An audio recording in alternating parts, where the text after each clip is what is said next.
Hey friends, welcome to Quest Givers. You may have heard talk of this thing they call Session Zero. So we're going to talk about what is a Session Zero. Why wouldn't you just start with Session 1, right? If you're looking for adventure, grab the modules each month to support the channel and play the campaign with your gaming group. You're sure to get hooked on adventure. There's a lot of talk in the community about, you've got to have the social contract where you need to sit down with people that you're going to play with and you need to nut out exactly what's going to be in the adventure and all these sort of things. I never used to do a Session Zero, and I play with so many new people that, I would be doing, because a lot of things I do are one-shots, I'd be doing Session Zero like every single time. So there would be 2 sessions. Now, most Session Zeros can be handled very, very quickly. So I don't think it needs to be as long as a session, but it's up to personal taste. It's really, Session Zero is setting up what the expectations of the game are. And I think the number one thing that everyone can agree on is it should be fun.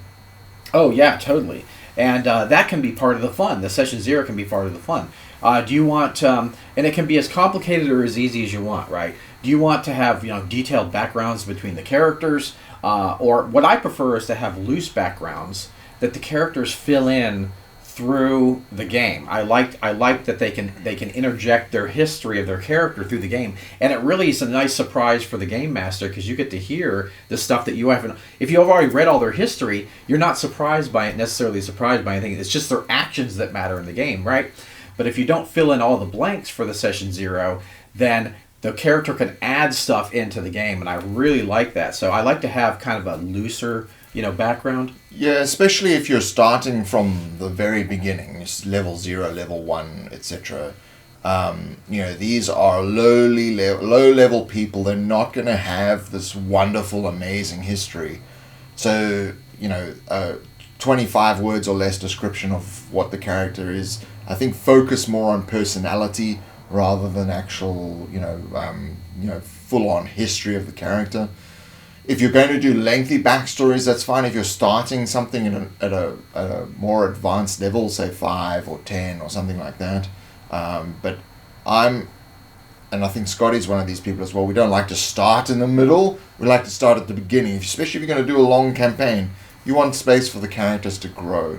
And what Scotty said about, the setting up the backstories and everything, I think that's really important, that you allow players to interject backstory into the game so they can actually change and develop their characters through the story rather than before the story. Mm-hmm. And what Gareth said about, you're right, you're not starting out as some amazing hero. You're level 1 or usually a low level, right? And it also can depend on the game system you're playing, because if you're playing Dungeon Crawl Classics, you don't want to have a lengthy backstory for your level 0 character that's going to probably die in the first 5 minutes. Yeah, you've got like 5 of them. Right, you've got a whole slew of level 1 characters. Now, a game like Torchbearer, where that's kind of involved in the game, the more the background of the stuff is involved in the game, you probably want to develop that more. Yeah. So you got to find that happy medium that works for you as a game master and works for the characters, that they feel they're getting what they want to get across to you as the game master as their character. That's going to be important in the game. And if you're someone who wants to include more risque content in your game, I would ask the players, but also, especially if they're people you don't know. But if they're people you do know, you should at least know what the kind of stuff that these people like anyway. So I wouldn't throw people who what kind of games they like. I wouldn't throw them into a game that they won't like at all. That's silly to begin with. But if it's people you don't know and you're potentially building a group like we just talked about in the last video, then I think it's very important that you do say, well, there's going to be a lot of violence in here. There's going to be a lot of sort of, references to slavery or references to things that, maybe people may have a problem with. Then I would mention it. But, if it's something where the players, you've known them for 10 years or 20 years, you've been playing since college or something, then it's the necessity for that is less. Right. I agree. You really want to get across that's your role as the game master or the DM. You really want to get across what kind of game this is going to be, because you're the keeper of that knowledge, and the players won't necessarily know. And then if you just throw something at them that they weren't expecting or that people have problems with, then that's going to really take the fun out of the game, and you don't want to do that. So I definitely think you should get across to your players, if you don't know them very well, what type of game you're going to be running. Yeah, that's also, your session 0 doesn't necessarily everyone has to be in the same space. It can be an email, right? What kind of game do you guys want to play? What system should we use? Does some people like Savage World, some people like 70 Systems, some people like Scotty's EZD6, D&D, whatever. It's you pick and choose, and everyone goes, yep, let's all just run Scotty's. And away you go. So really the session 0 is just that sort of formality in the beginning. Like, you come to a board games night and you go, well, what game should we play? And that's session 0. Yeah, that's a great analogy, Gareth. That really is a good analogy. Like, what kind of game do you want to play? Do you want to play Monopoly, or you want to play Risk? We're in for Risk today. Risk. I win again. Now, the two, I found some footage of these guys from the early '80s. The two grumpy wizards. These guys are so wow. good. This footage. We got to show you this footage, okay? And they talk about session 0 too. So let's cut to them and see what they say about session 0. Hey kiddies, welcome to Wizards, episode 52. What are we talking about today, Wizard? Well, I got a long list, but maybe a kid wrote in. We can get an idea from that. All right, hold on. Give me a monkey. Get here. I got a new monkey. Yeah. Boys on my back, that monkey. Boys wanting more salary. Oh yeah, yeah, that's right, kiddies. Yeah. Send the money. Keep on getting us $50. $50. I put that in our little box, magic box here. Hold on before you answer. All right. Okay. It's secure. Little Matty, Covwell? Is that Covwell? Yeah, it looks like Coffwell, yeah. Little Matty Covwell. Yeah. What's your writing's a little bit untidy there, Matty, or maybe you should learn to write. Yeah, I think so. Send it back to school. Send back. Need a little bit more writing skill there, bro. You gotta get through school to send us money. Get a job and send us money. Get a good job. We need cash, kids. Yes. Cash is hard to come by these days. Got a freaking Reagan. Just stay in school. Stay in school. All right, little Matty Covwell. Yeah. He writes. What does Brat say? This is about the fourth one from him. Yeah. So, he wants to know, should he run a session 0? What the hell's a session 0?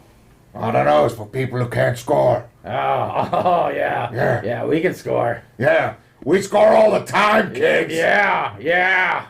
Then why do you think we need $50? Yes. We just bought, with your $50, we just bought the Sex Dungeon Master's Guide. Oh, that's a good book. Yeah, it is a great book. That book is the only book to get 2 frogs. Oh, damn it, you broke the waiver system. Yeah, well, rules are there to be broken.